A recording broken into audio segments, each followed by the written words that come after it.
ভিডিঅ'টো ভালকৈ প্ৰত্যক্ষ কৰকচোন। এটি কণমানি ছাত্ৰ, সি টিফিন খাই থাকোঁতে তাৰ টিফিনৰ বস্তুটো ডিঙিত লাগি ধৰিলে।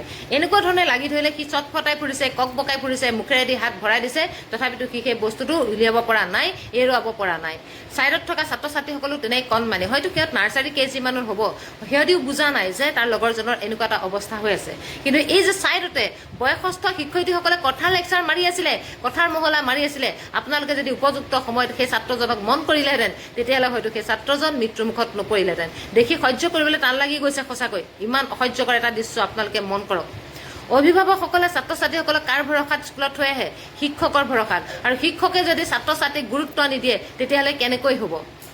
প্ৰাইভেট স্কুল নে এইখন চৰকাৰী স্কুল মই নাজানো। যদিহে প্ৰাইভেট স্কুলবিলাকত দেখোঁ, যদি এমাহ স্কুল ফিজ দিয়া দেৰি হৈ যায়, আপোনালোকে মোবাইলত মেছেজ কৰে ফিজ দিব লাগে, সেইটো কথাত আপোনালোকে গুৰুত্ব দিয়ে। কিন্তু ছাত্ৰ ছাত্ৰীসকলক আপোনালোকে কিমান গুৰুত্ব দিছে? সকলো স্কুলৰ শিক্ষক শিক্ষয়িত্ৰীক মই নাই কোৱা, এনেকুৱা কিছুমান যিসকল লোকে অৱহেলা কৰে ছাত্ৰ ছাত্ৰীক, সেইসকলক কৈছোঁ। আপোনালোকে স্কুলত দৰমহা দিছে, যদি চৰকাৰী স্কুল আপোনাক চৰকাৰে দৰমহা দি ৰাখিছে, যদি ছাত্ৰ ছাত্ৰীক চাব নোৱাৰে, তেতিয়াহ'লে চাকৰি নকৰিব।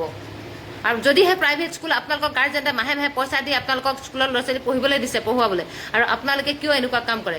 ছাইডত দেখিছোঁ এগৰাকী হালধীয়া চুইজাৰ পিন্ধি শিক্ষয়িত্ৰী অহা যোৱা কৰি ফুৰিছে, কিন্তু তেওঁ সেই ছাত্ৰজনলৈ চাবলৈ সময় নাই যে সেই ছাত্ৰজন এনেকুৱা এটা পৰিস্থিতি হৈছে।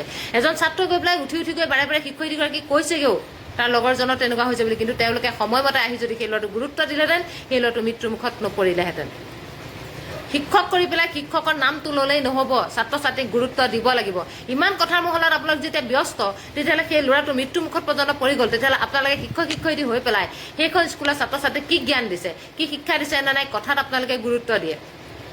ভিডিঅ'টো আপোনালোকে শ্বেয়াৰ কৰি দিব, যাতে এনেকুৱা কিছুমান যে আছে শিক্ষয়িত্ৰী বা শিক্ষকেই হওক বা এনেকুৱা কিছুমান স্কুল আছে, ল'ৰা ছোৱালীয়ে কি কৰিছে কি খাইছে চাবলৈ সময় নাই, তেওঁলোকে যে কথাৰ মহলাত ব্যস্ত, সেইসকলে যাতে পায়। আৰু এই শিক্ষয়িত্ৰীসকলক কিবা এটা কিন্তু বিহিত ব্যৱস্থা ল'ব লাগে, কাৰণ তেওঁলোকে যদি উপযুক্ত সময়ত সেই ল'ৰাটোক গুৰুত্ব দিলেহেঁতেন, তেতিয়াহ'লে হয়তো সেই ল'ৰাটো এই মাক বাপেকৰ অন্তৰৰ মাজত জীয়াই থাকিলেহেঁতেন। আজি কোনে হেৰুৱালে? সেই ছাত্ৰজনৰ মাক দেউতাকে হেৰুৱালে সেই ল'ৰাটোক।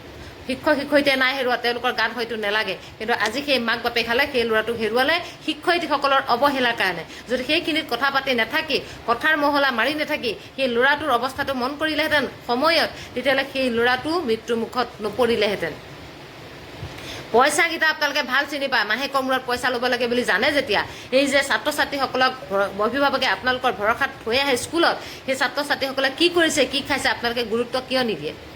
সকলো শিক্ষকক নাই কোৱা, সকলো স্কুলৰ শিক্ষক শিক্ষয়িত্ৰীক নাই কোৱা, কিন্তু এনেকুৱা যে কিছুমান আছে, এনেকুৱা যেন শিক্ষয়িত্ৰী আছে বা শিক্ষক আছে যে ছাত্ৰ ছাত্ৰী মৃত্যুমুখত পৰি গ'লগৈ। মুখৰ আগত খাই থকা অৱস্থাত টেটুত লাগি চটফটাই ল'ৰাটো বেঞ্চতে মূৰ থৈ মৰি গ'লগৈ, কিন্তু চাবলৈ শিক্ষয়িত্ৰীৰ সময় নহ'ল, তেওঁলোক কথাত ব্যস্ত হৈ থাকিলে। শেষ পৰ্যায়ত আহি পেলাই সেই ল'ৰাটোৰ ওচৰলৈ আহিছে, যেতিয়া সেই ল'ৰাটো মৰিবৰ সময় হ'ল, হয়তো মৰিয়ে গ'ল, কিন্তু তেতিয়া আহি পেলাই মৰিবৰ সময়ত মকৰধ্বজ খুৱাই বোলে লাভ নাই বুলি যে এষাৰ কথা আছে, সেই তেনেকুৱা কথা হ'ল সেই শিক্ষয়িত্ৰীসকলক। গতিকে ভিডিঅ'টো শ্বেয়াৰ কৰি দিব, আৰু এই শিক্ষয়িত্ৰীসকলক যাতে কিবা এটা বিহিত ব্যৱস্থা লয়, কাৰণ তেওঁলোকৰ অৱহেলাৰ কাৰণে এটা ল'ৰা আজি মৃত্যুমুখত পৰিব লগা হ'ল, আৰু এগৰাকী মাতৃ এগৰাকী পিতৃ এটা সন্তান হেৰুৱাব লগা অৱস্থা হ'ল।